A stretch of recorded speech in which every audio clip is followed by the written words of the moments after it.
من هو الصحابي الذي قتل مسيلمة كذاب؟ الوحشي رضي الله عنه. 1-0. السؤال الثاني يقول: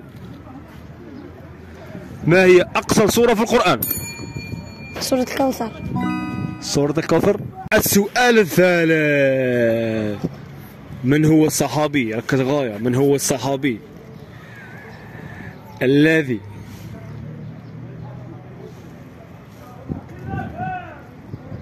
قاتل 7 من الكفار وقتل بينهم؟